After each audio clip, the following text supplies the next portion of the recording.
Hi everyone, I'm Sally. I'm Anne-Marie. And welcome to our ICE Assembly for this week. And in fact, it's our first ICE Assembly in 2022, so Happy New Year from us here at the ICE team. We hope you had a lovely Christmas holiday. Well, this half term, we're going to do something just a little bit different. We're going to have two assemblies sharing with you our favourite stories from the Bible.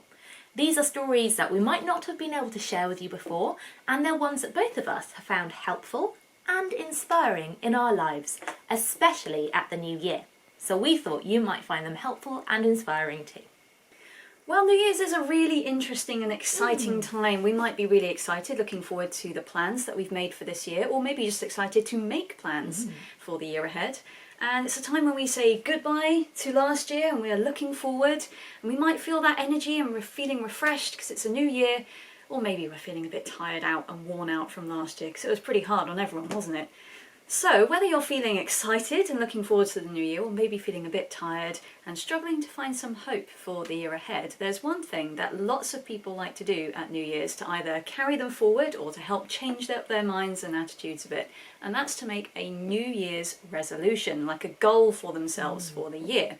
And lots of different people make lots of different resolutions. So I thought we could have a bit of a game about these goals and resolutions. I will show you on a board, and you can play along in the classrooms or wherever you're watching us as well. But Sally, your job will be to look at the top 5 New Year's resolutions that people all over the country make, and you're going to have to put them in order from the top most popular one down to the 5th least top 5. All right, I'll put my brain on and let's see how we do. All right. Here we go. It's a very large board. There we go. You might have to read it in case it's too hard to read on the screen there. People changing their diet, the way they eat and exercise. Saving money, that's a big one. Yeah. Learning something new, that's really cool. Being a nicer person, so being kinder to people. And reading more books. Ooh, I think people wanting to make decisions to be kinder to people around them. Cool. I think might be a big one, because people may be reflecting on last year's decisions and going, I want to look after people in my life. Makes sense. I think diet and exercise might be next. If you look in the shops, everything is lots of yoga mats and all the Christmas stuff's gone and all the gym equipment is out. Yeah, everyone wanting to make a choice to look after their bodies, and then learning something new. And then I think saving money, because everyone's spent lots of money on the Christmas presents. To save up for exciting things, and then reading more books, which I think is a brilliant resolution. Yes, me too. I mean, all these are pretty good ones, aren't they? Okay. Right, how did I do? I wonder how quickly, have a think about what order you might put these in.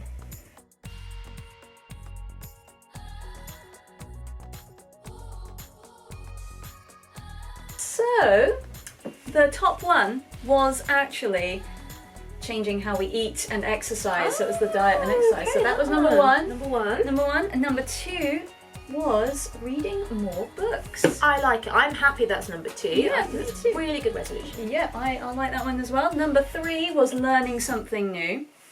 So there you go. There you go. Number 4 was saving money. So that one actually got in the right position. That was really good. Saving more money is a sensible thing to do. And then lastly was to be a nicer person. Oh, so that's the one I put at the top. Yeah. So not bad, but there you go. I wonder how you guys did watching in the classroom. It's great to make resolutions and goals for ourselves to help us realise what it is we'd like to do with our new year and the kind of person we'd like to be. And we can find with New Year's resolutions, sometimes we find it really easy to stick to them. But sometimes we might find it a bit challenging, and as time goes on, it might be difficult to stick to that goal, especially if you have challenging times going on sort of outside in the rest of your life. Well, that's why I think one of my favourite in the stories is going to really help us as we go into this fresh new year. It's about a guy in the Bible who actually went through some really difficult times, and he really struggled to find hope and to look forward to what would happen next in his life. So let's take a look at his story and see what happened to him and how he got through that really hard time. This is a story about a man named Elijah. He was a prophet, a messenger for God. He lived about 900 years before Jesus was born, at a time when God's people were divided, and many people chose not to worship God.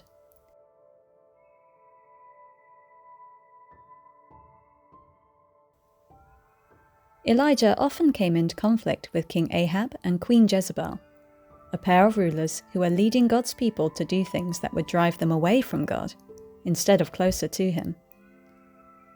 God sent Elijah to give messages and to show God's power so that people would remember God's love for them and return to Him.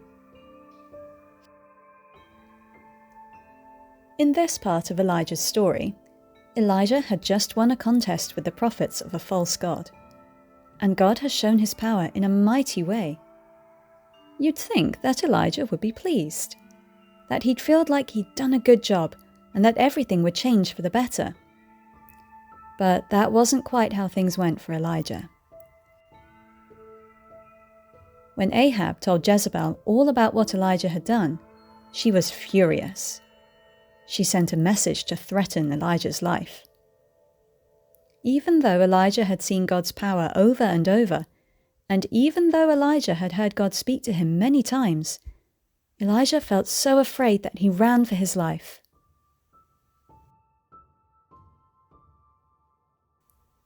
He went into the wilderness and found a tree to rest under. "I've had enough, Lord," Elijah said. "It would be best for you to take my life."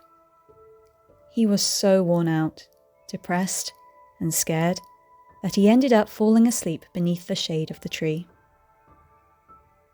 But then an angel appeared and gently woke him up. "Wake up and eat," the angel said.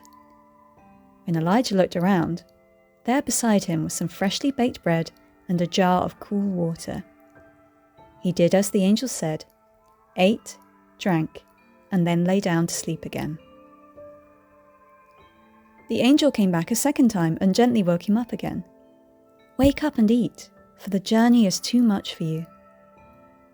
So Elijah got up, ate and drank, and he was strengthened by that food, so much so that he was able to travel for 40 days and 40 nights to a special mountain where God had spoken to Moses hundreds of years ago. When Elijah got to the mountain, God spoke to him, saying, "What are you doing here, Elijah?" Elijah replied, "I've done so much in your name, God, but it doesn't look like it's made any difference. I'm all alone and I'm scared for my life." Now, the Bible tells us that God knows exactly what we need, even before we ask Him. And so God knew exactly what to do for Elijah. God said to him, "Go out and stand on the mountain so you can be in my presence when I pass by." And so Elijah found himself a place in a cave to wait for the Lord. At first, a great and powerful gale of wind tore through the mountain, but the Lord was not in the wind. After the wind, there was an earthquake. The whole ground shook and trembled, sending stones skittering and rolling down the mountainside. Anyone standing up would have fallen over. But the Lord was not in the earthquake. And after the earthquake came a blazing fire, roaring through the mountain. But the Lord was not in the fire. After the fire came a gentle whisper. And Elijah, when he heard the whisper, went out to the cave entrance. "What are you doing here, Elijah?" God asked once more. "I've done so much in your name, God, but it doesn't look like it's made any difference. I'm all alone and I'm scared for my life," Elijah repeated. God said to him, "Go back the way you came. I will show you who will be king after Ahab. And find a man named Elisha, who will one day carry on your role as my prophet. I will bring justice to the land. There are many more people who still worship me. You are not alone as you thought, Elijah." And so Elijah was refreshed and encouraged. He could see a little bit more of God's plan, and he realized that he wasn't alone, and God wasn't finished with him yet. Even though Elijah had given up, God hadn't given up on him. Elijah was able to go from the mountain and continue on being God's prophet, He did everything that God had told him with a renewed hope, remembering that although there would be challenges ahead, God was powerful enough and gentle enough for Elijah to face them. What I really love about this story is how God came to Elijah. He wasn't there in the big powerful earthquake or the wind or the fire. Those things are really impressive.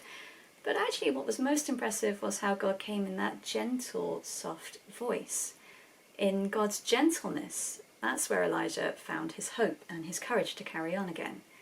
And it makes sense when you think about it. If someone's hurt, they don't necessarily need something big or powerful.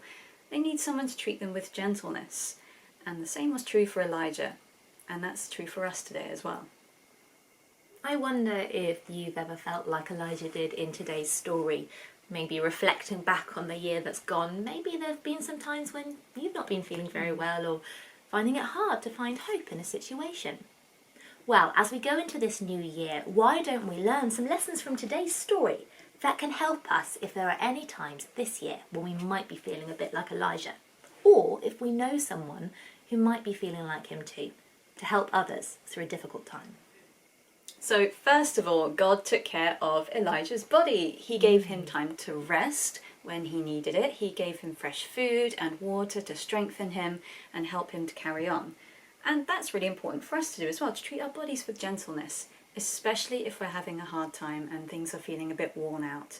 And we can do that really simply, like having a glass of water in the morning, making sure we stay hydrated through the day, and by moving our bodies as well as we can to get some movement and some exercise, maybe having a good stretch, that always helps to feel better, and eating healthily and making those healthy choices when we can. Secondly, God was really gentle with Elijah. It can be difficult when you're having a hard time sometimes to be gentle with yourself. You might feel that you have to keep on pushing through to get through a situation. But actually, that doesn't always help. For Elijah, he was too worn out and tired to be able to push through. He needed to rest and take some time to be gentle with himself, and God helped him to do that. It's always helpful to remember that you don't have to be 100% of the time. It's okay to struggle sometimes. It's being gentle with yourself and giving you time to rest and ask for the help you need. That's important. And thirdly, God didn't give up on Elijah. God was there to remind Elijah that although Elijah felt really alone, he wasn't actually the only one who still wanted to follow God. There were lots more people that God knew about. And so God helped Elijah to see that bigger picture. And maybe for times when we feel a bit like Elijah, when we find it hard and we're going through a difficult time and we feel that kind of hopeless feeling, we might feel alone as well. Sometimes it can be really helpful for us to remember to not to give up, that we might not see the whole picture of everyone who's around us to support us, or who else might be feeling the same way. So as always, let's take some time to reflect on the things that we've talked about and to pray and talk to God if you'd like to as well. What does the beginning of this new year feel like for you? Whether you're feeling excited or a bit worn out, remember those 3 things that God did for Elijah in the story today. He looked after Elijah's body, he treated him with gentleness, and he didn't give up on him.